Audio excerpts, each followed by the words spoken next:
When you think of the major figures in the American Revolution, the Founding Fathers are probably the first ones that come to mind, but plenty of women also played significant parts in the war effort. Here are several lesser-known heroines of the American Revolution. Esther Reed was an activist and civic leader who worked to support the war effort. Though English by birth, she married a lawyer from the colonies and eventually came to understand things from the revolutionaries' point of view. To that end, she authored and published a broadside advocating for patriotism and female support for the war.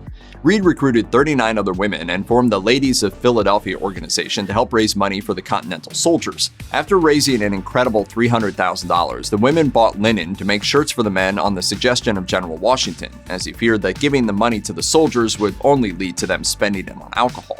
The women then sewed over 2,200 shirts. Unfortunately, Reed didn't live to see the end of the war, as she died in 1780, after which her work was taken up by Ben Franklin's daughter, Sarah. Mercy Otis Warren was the leading female academic of the Revolutionary War period. She also wrote poetry and was a political playwright. Born the third child of 13 to prosperous lawyer James Otis Sr., she had no formal education of her own, though she sat in on her brother's lessons and used her family members' libraries to educate herself. In 1754, she married James Warren, who was quite political himself and encouraged her to write. She also kept up a lively correspondence with John Adams, often commenting on politics, and she even wrote political plays, mainly dramas and satires. During the Revolution, Warren kept a written history of the war as it was happening, in addition to writing poetry. With her accounts of the Revolution, she was one of the first American women to publish a non-fiction book, and she was the third to publish a book of poems. She continued to actively write about her political friends until her death at age 86 in 1814. Deborah Sampson disguised herself as a man to fight in the American Revolution from May 1782 to October 1783. She was eventually found out and discharged, though she was granted a federal pension for her service. Sampson was born into poverty. Her father abandoned the family when she was 5, and she was sent to stay with relatives. But at the age of 10, they could no longer care for her, so she became an indentured servant for the Thomas family in Massachusetts. When she turned 18, she supported herself as a teacher. In May 1782, a disguised Sampson enlisted in the 4th Massachusetts Regiment, who marched to West Point, New York, where Sampson was selected to be part of the light infantry troops. She spent most of her military career in the lower Hudson River Valley, participating in small but dangerous missions. During one mission, she was shot in the shoulder. Unable to receive medical attention without giving herself away, she continued to work without removing the bullet.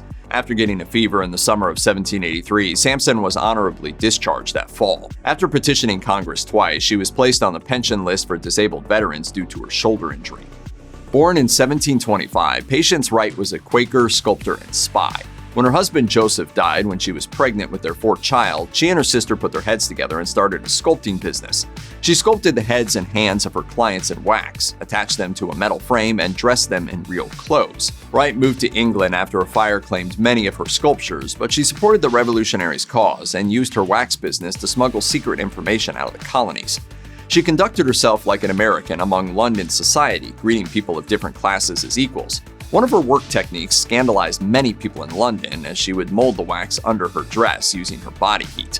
Wright also organized a group of activists in London who were in favor of the revolutionary cause to raise money and uncover information from the British military.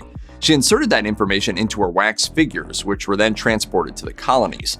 Wright herself planned to return to America in 1785, but she had a bad fall and broke her leg. She passed away a week later on March 23, 1786. Lydia Darragh was born in Ireland in 1729. When she was 24, she married a family friend, William Darragh. Shortly afterward, they moved to Philadelphia to be with the city's large Quaker community. In 1777, Lydia spied on the British on behalf of George Washington. The British started to occupy Philadelphia that September, while Washington and his army moved back to White Marsh in October. Though most Quakers were neutral, the Darraghs quietly supported the revolutionary cause. After British troops moved into her house, Darragh spied on meetings and was able to warn George Washington about a sudden December attack on his army. Her 14-year-old son John took her coded messages to his older brother Charles, who was with the 2nd Pennsylvania Regiment. In the case of the December attack, Darragh warned the Patriots herself by walking to the Rising Sun Tavern on the pretext of filling a flour sack at the mill. Washington's troops were sufficiently prepared thanks to Lydia's courage.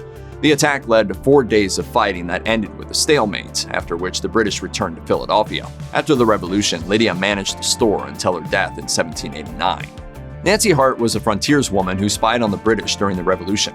She married Benjamin Hart when she was in her 30s, and the family moved to the Broad River area of Georgia in the 1770s. At around 6 feet tall, Nancy Hart cut an imposing figure. She was so fearsome that local Cherokees called her Wahachi, meaning war woman. She frequently disguised herself as a man and wandered through British camps in search of information that she could pass on to the revolutionaries, especially as the war moved south.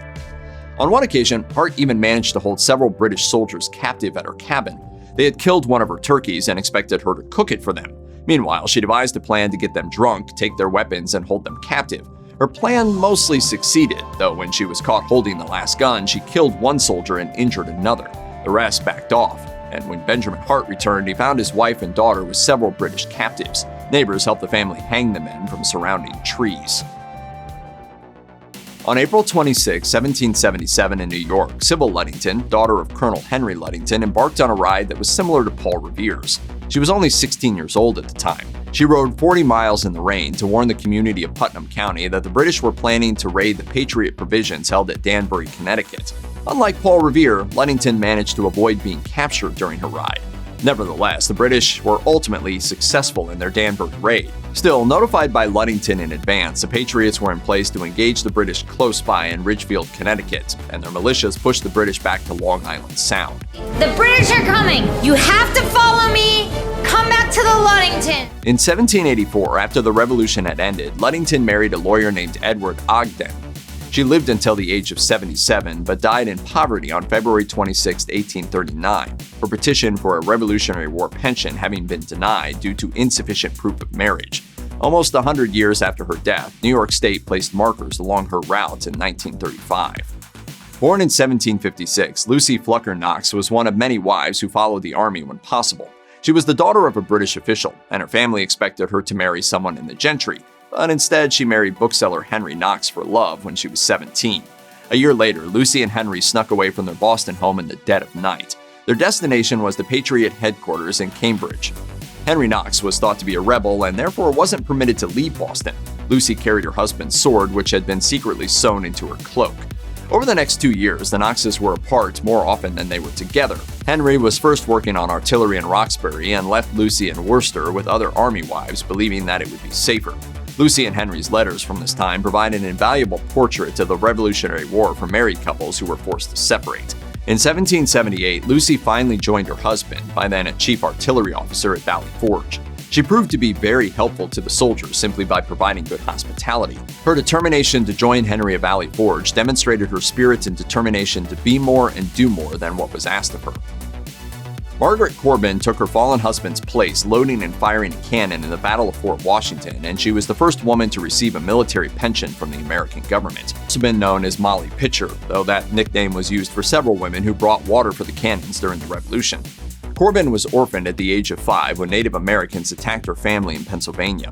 She and her brother were then raised by an uncle. In 1772, she married John Corbin at the age of 21. John joined the Pennsylvania military 3 years later, and Margaret went with him doing laundry and helping care for ill and wounded soldiers. Toward the end of 1776, the war was raging in Manhattan. At the Battle of Fort Washington, Margaret donned men's clothing and participated alongside her husband. When he was killed, she took over his station firing the cannon with skill. She took a hit to her left side, leaving her arm unusable for the rest of her life. In 1779, the Continental Congress awarded her a pension for life and a set of clothes to replace those that were damaged by her injuries. She was discharged from the Army in 1783, and in 1926, her remains were reburied at West Point with full military honors. Check out one of our newest videos right here. Plus, even more grunge videos about your favorite stuff are coming soon. Subscribe to our YouTube channel and hit the bell so you don't miss a single one.